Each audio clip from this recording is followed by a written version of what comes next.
Marcy, I've been counting the days to be with you since Good Friday. And Wow. we can let the listeners know that it's been only a week. That's right. It's only been a week for us. Right. Because we record in advance. Right. So other people won't hear. It'll be farther away from Easter. But that's okay. I have to talk about it. I have to. Oh, it was a religious experience. Well, good, because that's kind of the point. Yeah, that's right. And that reminds me of a joke from Passing Strange, the musical, which I am going to link the scene on the show notes because he's in church. It's a gospel church. And he said, something amazing happened today that's never happened in this church before. I had a religious experience. And that's his joke. My religious experience, starting with Holy Thursday, the more high mass in the big church, and we can say to anyone listening that Marcy and I are attending the same church. So we're making comments knowing that we were both there. We were both at Holy Thursday. Correct. But it was my first time. And the handbells ringing and first of all, the incense. And when I've seen incense before, but I don't know, I was tripping on how for millennia, people have been sending smoke from altars up to God. And we've been reading about it together. And so I was put in this lineage. And then there was the Latin music, and there was the liturgical dance with the chrism, and which is one of the 3 sacred oils, just for the listener. I couldn't appreciate your amazing knowledge because for me, it felt like sort of being told the plot of a movie, where Thursday I was there. And the end of the Mass, what you had said about the 3 movements and the way things don't end was really profound for me. And I think, so I've been a mystic since I was a child. And that mystical part of me got ignited over the weekend. And I realized how rare that is. And so this is maybe the first thing. Maybe this will be a bonus episode. I don't know, because I've got a lot to say. Because Joseph Campbell and Carl Jung both talked about how getting rid of Latin hurt the church. And I know Marcy's frowning at me right now. Yes. Which it's a complicated issue because obviously I love all the Vatican II changes. I have a history that I want to talk about. But what Campbell and Jung were saying was that these mystical Latin is not our domestic language here. So it pulls us into mystery. And so it's like both. Like I love singing guitar hymns and talking to people after Mass and building community. But I also loved being silent and leaving in silence both Thursday and Friday and not like breaking the spell of it to just kind of go into more surfacey chat. That's what I learned about myself. And so I think like the traditionalists of the Catholic Church that really, and Campbell was one of them, that hated the changes. Maybe I don't know all the reasons they did, but for me, I really do have that mystical part that both Thursday and Friday, when both of them ended in silence, I did not want to go home.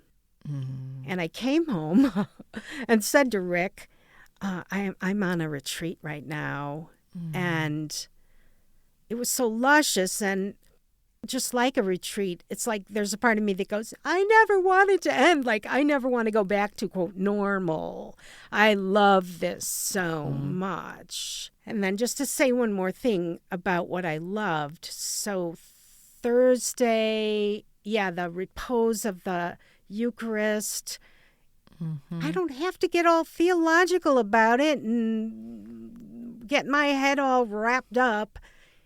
It was just devotion. And then Friday, the adoration of the cross. I just have to say that when you mentioned it on the Triduum episode, I thought in my head, where my head went was when I was young and I was at that service in line as if to go to communion, and the priest is holding this tiny little cross that people are kissing or touching. A small handheld cross. Okay.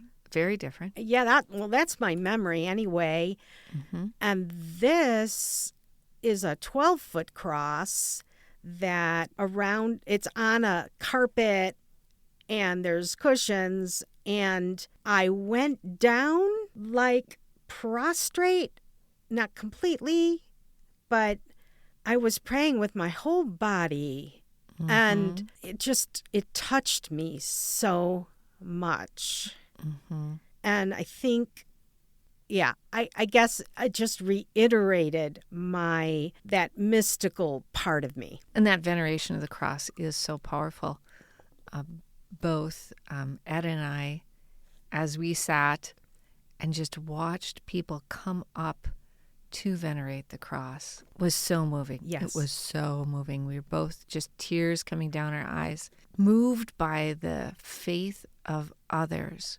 And in this time where there is suffering, and maybe there isn't a time that there ever isn't suffering, but there certainly is suffering in this country right now, that we take our suffering and we connect it to the suffering of Jesus on the cross.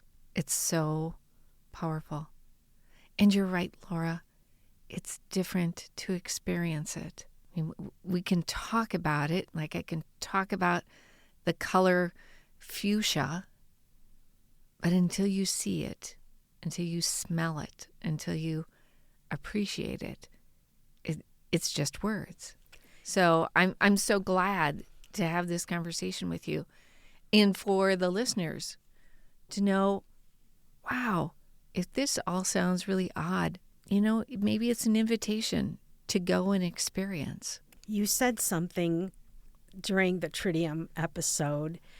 You said, I'm paraphrasing, but the word you used that struck me was soften. You said, if we can soften ourselves and be there. And when I was down on the ground in front of the cross, that is not what I expected from myself. I did not expect to have that experience. And the left-wing liberal part of me was really surprised, because old-fashioned church stuff, in my mind, in the world I work in, it's suspect. There's hostility towards it. And when you said soften yourself, I think that's it. I think that is like the bumper sticker. That's the thing that we need to do in our world. I think there's a group of people that don't need that message, but there's a lot of people, a lot of people, including me, that need that message. And when I soften myself, then I'm able to encounter another. I'm able to encounter a prayer or a ritual or a person, whatever it is, or nature in a different way. Because I become more porous, and I let the other in to me too. Yeah.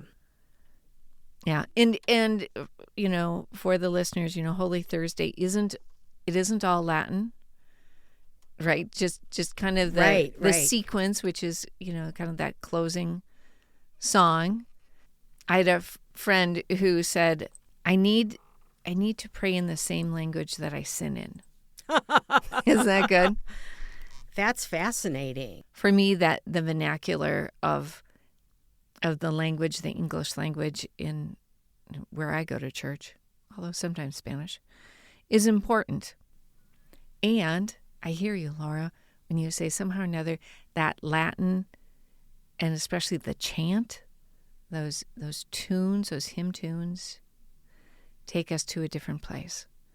And so for these mountaintop experiences, like the Triduum, which was so amazing, I just love it. Yeah, it's a both and.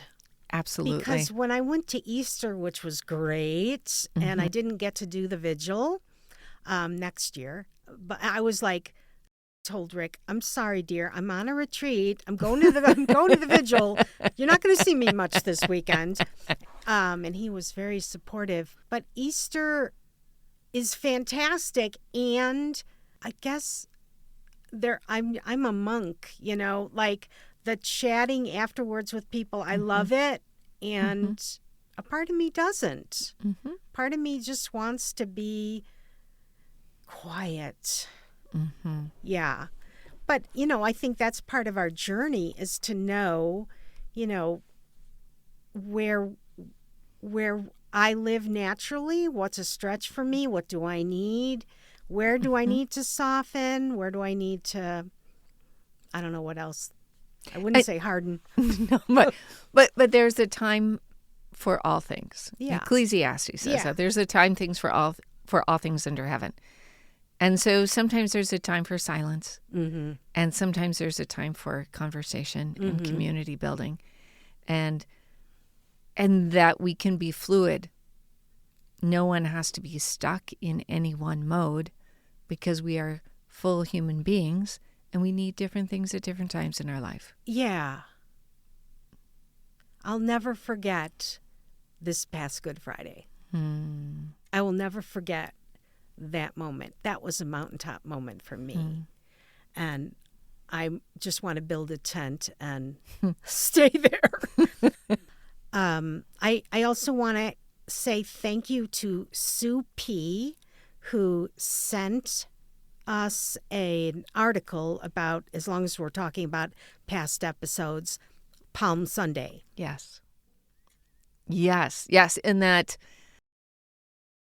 Jesus' entrance into Jerusalem was really a demonstration against the Roman rule.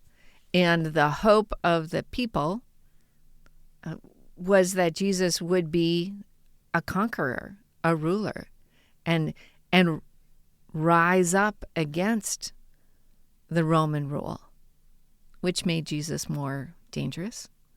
Also made Jesus very disappointing when he didn't. Yeah. And so it makes more sense that these same people now turned against Jesus. Right. So thank you, Sue. And I did post a link to that in the show notes for Palm Sunday. And I've been hearing from other people too, and some listen like in the order of the episodes. Some are following us with the season. Whatever works for you, we ask that if you haven't already, follow us on whatever platform you're using. Give us a rating, a review, but mostly share this podcast with people you know that might like it. I talked to somebody recently, I was emailing, and they talked about being healed by an episode. So, oh my goodness. Yeah, so share it, would you? And rate it and follow and comment, because I love doing this and I'm going to do it regardless, but it'd be really cool. And we have a Facebook page now, so lots of ways to interact with us.